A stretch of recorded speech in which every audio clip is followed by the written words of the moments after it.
Welcome to This Explainer. Today, we're tearing down the invisible extraction engine that powers our entire digital world, named entity recognition. So if you've ever wondered how computers actually pull real meaning out of the chaotic, unstructured mess of human text, well, you are absolutely in the right place. Take a look at this seemingly simple sentence. Apple sued Google over its iPhone search deal in the US. To us humans, it's just regular news. But to a machine, it's basically a giant puzzle hiding 5 very distinct entities: Apple, Google, iPhone, search deal, and the US. A really good extraction system needs to pull all of these out and assign them the correct type, like labeling Google as an organization and the US as a geopolitical entity. But here is the core disambiguation problem, right? How on earth does a machine know that Apple is a company and not, a fruit? Or that US means the country and not the pronoun us? If a system misses the context here, it completely ruins search queries, it confuses chatbot responses, and it breaks entire data pipelines. Context is literally everything. To understand how we solve this, here is our roadmap for today. We're covering the invisible extraction engine, decoding biotagging, the evolution of NER, LLMs as the modern standard, when classical NER wins, and finally, edge cases and pitfalls. We're going to track this technology all the way from basic rules to the 2026 modern standard. Okay, let's dive right into section 1, the invisible extraction engine. What exactly does named entity recognition, or NER, do out in the wild? NOP is essentially the silent workhorse underneath basically every structured extraction pipeline you use today. You know when you upload a resume and the form magically autofills your name and past employers? Yeah, that's NLP.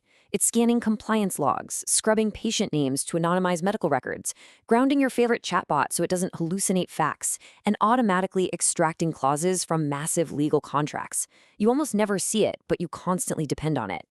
Moving on to section 2, decoding BIO tagging. Let's transition to the underlying DNA of this process. How does a model actually highlight these words? Well, it treats extraction as a sequence labeling problem.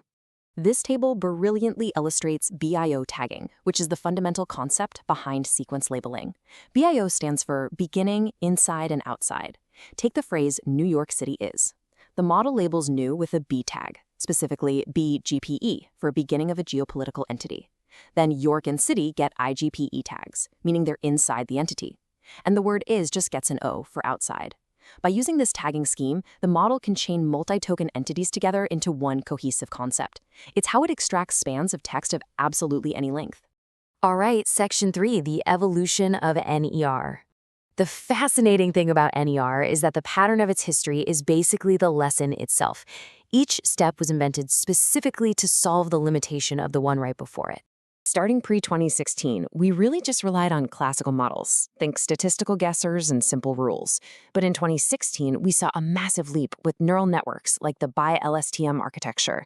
Then by 2018, BERT and transformer models introduced fine-tuning, giving us incredible accuracy but requiring, massive compute. And now, in 2026, we've fully arrived at LLM-based NER options. Let's look at how this builds from the classical to the neural era. Now, yes, handcrafted classical features like word shapes and capitalization are extremely high signal. I mean, if a word looks like a capital X followed by lowercase x's, it's probably a proper noun. But neural models completely replaced those manual rules with learned features. Neural architectures like the BiLSTM use token embeddings. They read the sentence from left to right and right to left simultaneously, grasping the deep contextual meaning rather than just looking at the shape of the letters. But hey, before we completely dismiss the classical era, we've got to talk about the conditional random field, or CRF. This thing is a classical production workhorse. What makes a CRF so incredibly powerful is that it inherently models transitions between labels. Remember those BIO tags we just talked about? Well, a CRF mathematically learns that an inside tag is highly unlikely to illegally follow an outside tag. It enforces valid sequences natively, without you having to write a single line of constraint code. Pretty brilliant, right? Which brings us to section 4. LLMs, the modern standard. Fast forward to the present day, where large language models have entirely reshaped the landscape. Today, zero-shot and few-shot LLMs are highly competitive, especially when labeled data is scarce. You can literally just give an LLM an example schema and say, hey, give me a JSON output. But it gets even better. By using dynamic prompting with RAG, retrieval augmented generation, you pull similar annotated examples on the fly.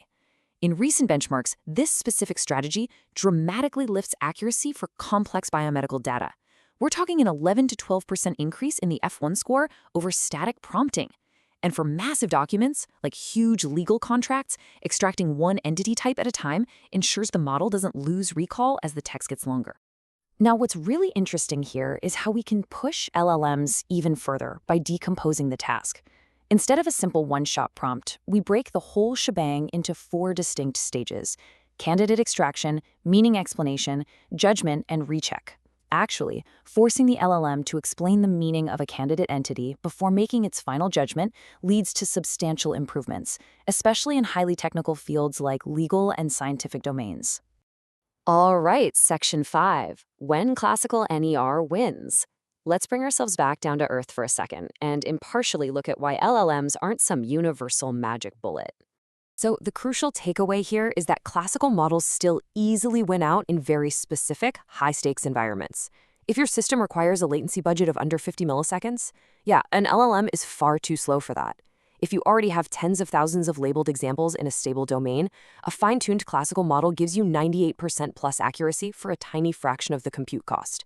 And perhaps most importantly, if you're operating under strict regulatory constraints that require an on-premise, non-generative model to guarantee data privacy, classical NER is absolutely your only option. Let's move to our final section, number 6, edge cases and pitfalls. Time to explore the harsh reality of where all these models completely fall apart in production. These are the major pitfalls that ruin extraction pipelines. First up is domain shift. If you train a general model on Wikipedia news data, it is going to perform worse than a basic dictionary when you unleash it on a complex legal contract.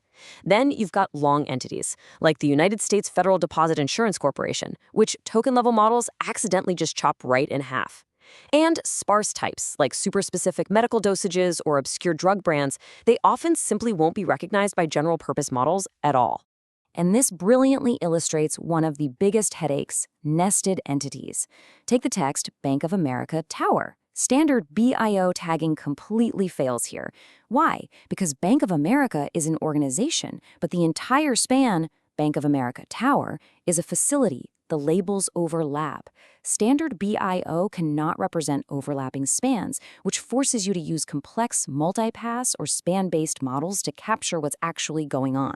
Finally, when evaluating your system's success, you absolutely must use the correct metric: entity level F1. Please do not be fooled by token level scoring. With entity level F1, the predicted span must match the true span exactly. If the true entity is New York City and your model only extracts York City, token level metrics might try to give you partial credit, but in real production, partial credit doesn't work. A partial extraction is a failed extraction. Which leaves us with this final thought for you to evaluate your own systems. As we rely more and more on these invisible extraction engines to process our legal, medical, and financial lives, is your pipeline truly understanding the underlying structure of your data, or is it just statistically guessing words? Thank you so much for joining me for this explainer. I hope this helps you build smarter, more robust systems. See you next time.